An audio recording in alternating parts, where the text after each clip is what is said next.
Hello everybody. Today we're going to do 10 Pound Island, the lighthouse on 10 Pound Island. It's called 10 Pound Island because that's what we paid the British for it many years ago when we bought the island from them.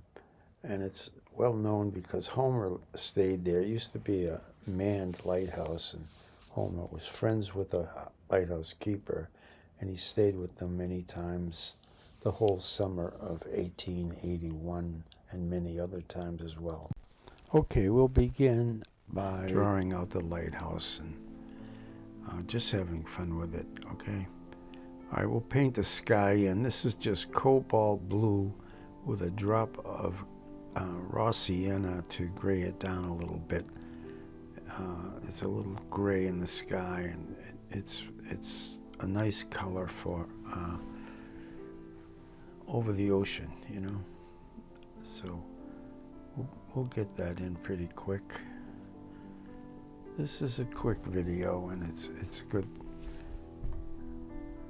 Always good exercise to do these things, you know. Lighthouses are so popular here in New England. Really everywhere. There's people that just follow lighthouses. They make a journey of it around the country, visiting all the lighthouses. And you'll meet them as you paint. Okay, and I'm using the same color, a little more. I put a little more raw sienna into it, and a little bit of phthalo blue for that's the water. So I got that in at the same time while I had that. All right, these are the bushes that surround the lighthouse there on 10 Pound Island. I'm just using cobalt blue with some raw sienna here. Nice light, lighter green. I'm not going into it for that really dark green that's in the photo. Much more raw sienna in this one.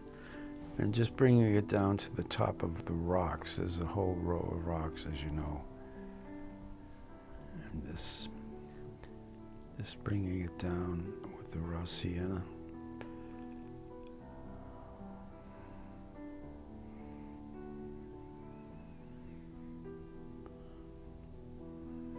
Okay.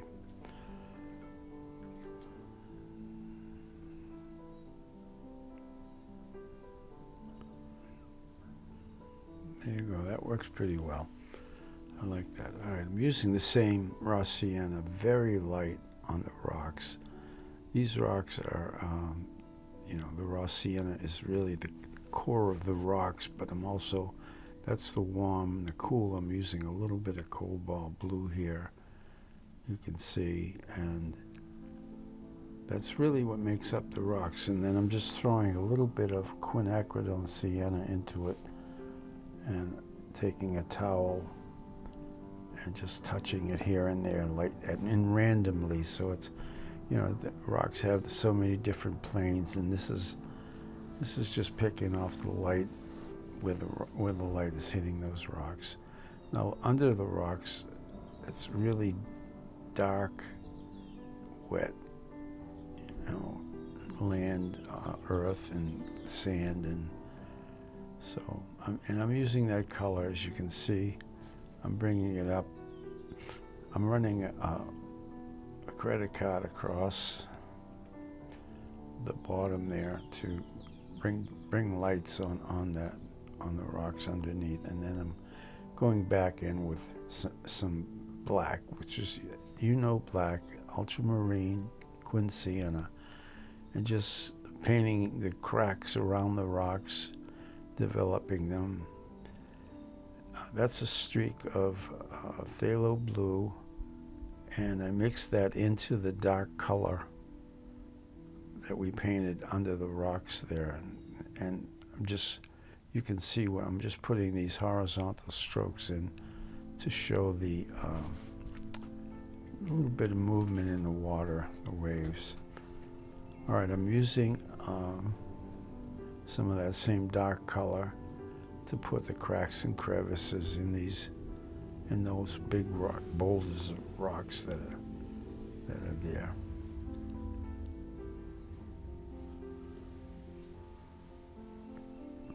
I'm not going into the mixes in this video. It's just very simple stuff. You know, the main ingredients, the cobalt blue and raw sienna for the grass, cobalt blue and raw sienna for the rocks, and then black, you know really well because we use it all the time, ultramarine blue with quinacridone sienna.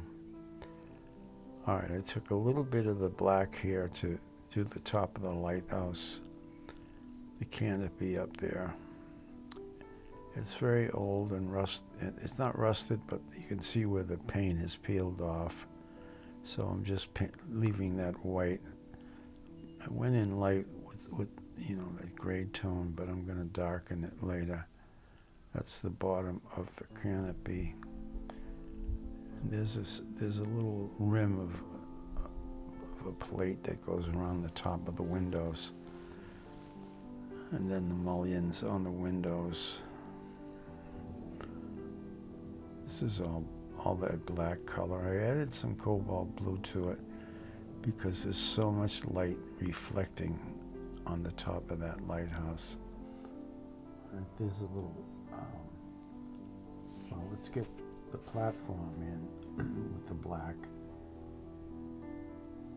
There's a little bit of an arc to that. You know, it's round, so we're underneath it just a little bit. You know, in this particular photo, we're almost looking straight onto this lighthouse. Usually we're underneath it, but there is a little bit of an arc to that platform, and then there's this plate underneath it that's unusual. You don't you see that too often, but it goes around the lighthouse and it's black. Okay. So I'm lifting out a little bit on the sides where it's lighter. You know, the light is reflecting on both sides, so the center is a little darker, and that gives you the round effect to that lighthouse, the cylinder look that you always see. There's a couple of little windows there, porthole windows, and then there's a cover to the left side. Now the reason that's there, you know, it's black, it covers that window, and that's because when the light is on and it's spinning around, the people that's facing a lot of houses on the shore, and they don't want the light over there at night. I'm dropping some phthalo blue on the lighthouse itself and just touching it with a towel, popping in a few seagulls here as just to add that little sense of the shoreline. All right, so that's pretty much it. Okay, I guess that's the finished painting right there, pretty much. Hope you enjoyed that. I always love painting lighthouses, but that was just a good chance to get that 10-pound island. Thank you so much for watching. I appreciate it, and I will see you again very soon.